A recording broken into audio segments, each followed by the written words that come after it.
Ladies and gentleman, ದೇಶದ hotel ಉದ್ಯಮಕ್ಕೆ ಭಾರಿ ಸಂಕಷ್ಟ ಎದುರಾಗಿದೆ. ಎಷ್ಟೇ ಹಣ ಇದ್ರೂ ತುತ್ತು ಅನ್ನಕ್ಕೂ ಪರದಾಡುವಂತಹ ಸ್ಥಿತಿ ಬಂದೊದಗುತ್ತಾ?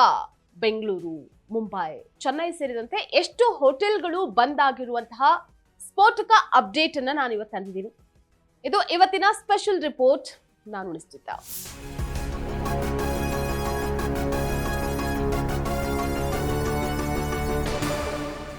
ಇವತ್ತು ಮಾರ್ಚ್ 11, 2026 ಸಂಜೆಯ ಸಮಯ.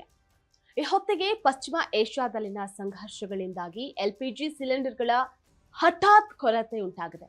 ಜನ ಮತ್ತು ತುತ್ತು ಅನ್ನಕ್ಕೂ ಕೂಡ ಪರದಾಡುವಂತಹ ಪರಿಸ್ಥಿತಿಗೆ ದೇಶ ಬಂದ್ ಬಿಡುತ್ತಾ ಅನ್ನುವಂತಹ ಆತಂಕ ಮನೆ ಮಾಡಿದೆ. ಭಾರತದ ಹೋಟೆಲ್ ಮತ್ತೆ ರೆಸ್ಟೋರೆಂಟ್ ಉದ್ಯಮ ಏನಿದೆ ಅಲ್ವಾ, ಅದು ತೀವ್ರತರವಾದ ಬಿಕ್ಕಟ್ಟನ್ನ ಎದುರಿಸುತ್ತಾ ಇದೆ. ಈ ಹೊತ್ತಿಗಾಗಲೇ ಸರಿಸುಮಾರು 20% ಹೋಟೆಲ್ಗಳು ಮತ್ತೆ ರೆಸ್ಟೋರೆಂಟ್ಸ್ಗಳು ಈಗಾಗಲೇ ಮುಚ್ಚಲ್ಪಟ್ಟಿದೆ. ಇನ್ನೆರಡು ದಿನ ಹೀಗೆ ಅಕಸ್ಮಾತ್ ಮುಂದುವರೆದ್ರೆ 4-5 ದಿನಗಳಲ್ಲಿ ಅರ್ಧಕ್ಕರ್ಧದಷ್ಟು ಹೋಟೆಲ್ಗಳ ಶಟರ್ ಕ್ಲೋಸ್ ಆಗಬಹುದು. ಸರಬರಾಜು ಪುನಃ ಸ್ಥಾಪಿಸದೆ ಹೋದ್ರೆ 1 ವಾರದಲ್ಲೇ 90% ಹೋಟೆಲ್ ಮತ್ತೆ ರೆಸ್ಟೋರೆಂಟ್ಗಳು ಮುಚ್ಚಬಹುದು ಅಂತ ಅಂದಾಜಿಸಲಾಗಿದೆ.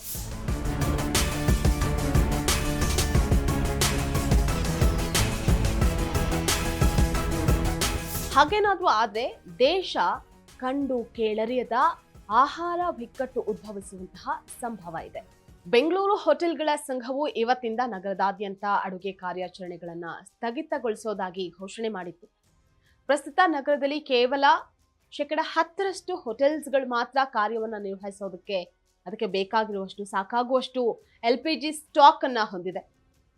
ಆದರೆ ಚೆನ್ನೈನಲ್ಲಿ ಹೋಟೆಲ್ಗಳ ಸ್ಥಿತಿಯೂ ಕೈ ಮೀರ್ತಾ ಇದೆ.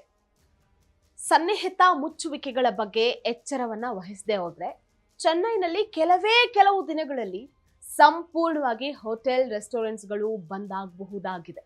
ಮತ್ತೆ ಸೇವೆಗಳಲ್ಲಿ ಸಂಪೂರ್ಣ ಸ್ಥಗಿತವನ್ನ ತಡೆಗಟ್ಟುವಂತಹ ನಿಟ್ಟಿನಲ್ಲಿ ಸರ್ಕಾರಗಳು ಅಗತ್ಯ ಕ್ರಮವನ್ನ ಕೈಗೊಳ್ಳುವಂತಹ ಅನಿವಾರ್ಯತೆ ಕೂಡ ಹೆಚ್ಚಾಗಿದೆ.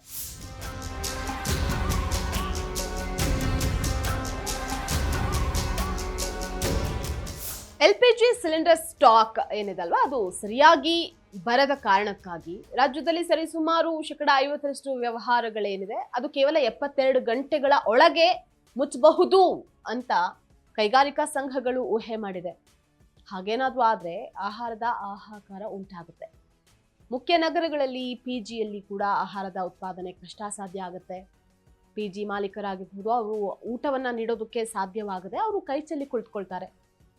ಕೇವಲ ಅದಷ್ಟೇ ಅಲ್ಲ, ಹಲವಾರು ದೇವಸ್ಥಾನಗಳು ಕೂಡ ಅನ್ನಪ್ರಸಾದ ವಿತರಣೆ ಏನ್ ಮಾಡುತ್ತೆ ಅಲ್ವಾ ಸೇವೆಯನ್ನ, ಅದು ಕೂಡ ಸದ್ದಿಲ್ಲದೆ ರದ್ದನ ಪಡಿಸಿದೆ.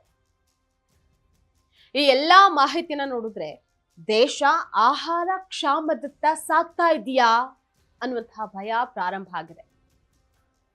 ಇದಾಗಿತ್ತು ಸ್ಪೆಷಲ್ ರಿಪೋರ್ಟ್. ನೆಲ ಜಲ ಭಾಷೆಗಾಗಿ ನೋಡ್ತಾ ಇರಿ ಫೋಕಸ್ ಟಿವಿ.